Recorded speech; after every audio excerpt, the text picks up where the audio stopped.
থাকবেন যে সেই ফলগুলো মূলত বিভিন্ন রিটার্নিং কর্মকর্তা দপ্তরে যে সহকারী রিটার্নিং কর্মকর্তা রয়েছে সেখানে আসবে। সেই প্রসেসিং মূলত কেন্দ্রভিত্তিক যে প্রিজাইডিং কর্মকর্তা রয়েছে সেই প্রিজাইডিং কর্মকর্তা তিনি ফলগুলো গুছিয়ে এবং এমনও নিয়ম রয়েছে যে ভোট কেন্দ্র রয়েছে সেই ভোট কেন্দ্রের সামনে মূলত সেগুলো প্রদর্শন করা হবে। যেহেতু স্বচ্ছতার একটি ব্যাপার রয়েছে সেটি করা হচ্ছে। এটি হচ্ছে মূলত সংসদ নির্বাচনের কথা বলছিলাম এবং একই সাথে গণভোটের যে বিষয়টি আমরা কথা বলছিলাম, ইসির যে কর্মকর্তা যারা রয়েছেন তারা যেটি বলছেন যে গণভোটের যে ফল সেটি মূলত নির্বাচন কমিশনে একই সাথে গণনা করা হবে, অর্থাৎ 299টি সংসদীয় আসন থেকে যেগুলো এখানে আসবে, যদিও এখানে বলা হচ্ছে যে রিটার্নিং কর্মকর্তা দপ্তর থেকে এখানে আসবে, সেটি সেই কেন্দ্র আনুষ্ঠানিকভাবে একটি ঘোষণা হতে পারে।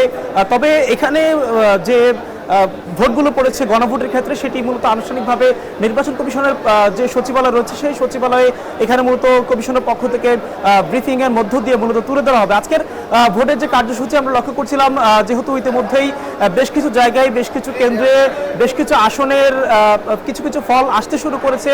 আমরা দেখতে পাচ্ছি যে বিএনপি এবং জামায়াত জোটের মধ্যে বলা চলে ভালোই হাড্ডাহাড্ডি হচ্ছে। শেষ পর্যন্ত হয়তোবা সেই লড়াই কত দূর গিয়ে পৌঁছায় কিংবা শেষ পর্যন্ত বিজয়ের মালা কার গলায় আসে সেটি মূলত কিন্তু দেখার বিষয় রয়েছে।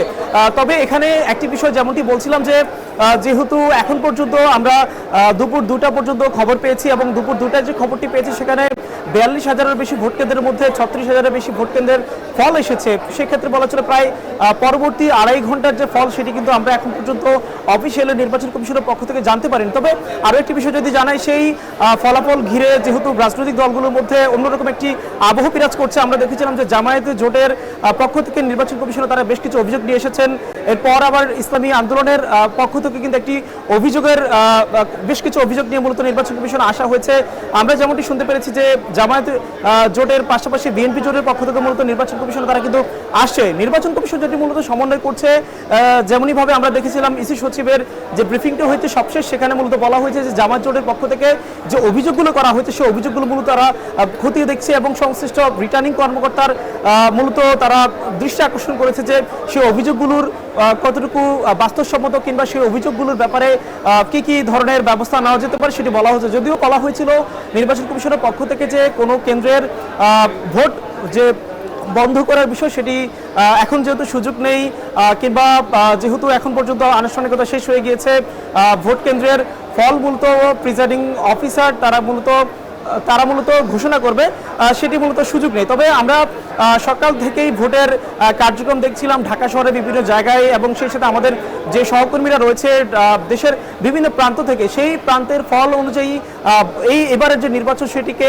ঘিরে স্বচ্ছতা, নিরপেক্ষতা কিংবা জবাবদিহিতার যে প্রশ্নে নির্বাচন কমিশনকে বিগত 3 নির্বাচন কমিশনকে প্রশ্নের সম্মুখীন হতে হয়েছে, সেই পর্যায়ে এসে মূলত বর্তমান নির্বাচন কমিশন অনেকটা নিরপেক্ষ থেকেছে বলেই কিন্তু বিশিষ্টজন থেকে শুরু করে আমরা দেখেছিলাম যে কিছুক্ষণ আগেই মূলত বিএনপি জামায়াত শুরু করে প্রধান উপদেষ্টার দপ্তর থেকে কিন্তু ধন্যবাদ জ্ঞাপন করা হয়েছে নির্বাচন কমিশনকে। নির্বাচন কমিশন যেটি বলছে, আমি ব্যক্তিগতভাবে কথা বলেছিলাম নির্বাচন কমিশনের বেশ কয়েকজন কমিশনারের সাথে, সেই সাথে সিনিয়র সচিব যে রয়েছে আক্তার আহমেদ তার সাথেও কথা হয়েছে। তারা যেটি বলছিল যে মূলত সব মিলে তারা খুব ভালোভাবে এটি আয়োজন করতে পেরেছে এবং সার্বিকভাবে তারা সবকিছু মিলে ভালো একটি ফল তারা দিতে পারবে বলে আশা করছে। আমরা এবার একটু যেতে চাই আমাদের আরেক সহকর্মী রয়েছে নোয়াখালীতে। আমরা দেখেছিলাম নোয়াখালী, লক্ষ্মীপুর, ফেনীর খবরাখবর রাখছিলেন আমাদের আরেক সহকর্মী আজহার লিমন। আপনি জানাবেন যে আপনি তো নোয়াখালী, লক্ষ্মীপুর, ফেনীর বেশ কিছু আসনের খোঁজখবর রাখছিলেন, সেখানকার ভোটের আবহ কিংবা এখন যেহেতু কিছু কিছু কেন্দ্রে ফল ঘোষণা হতে চললো সেখানকার অবস্থা আপনি কেমন দেখতে পাচ্ছেন আমাদেরকে একটু জানাবেন আজহার।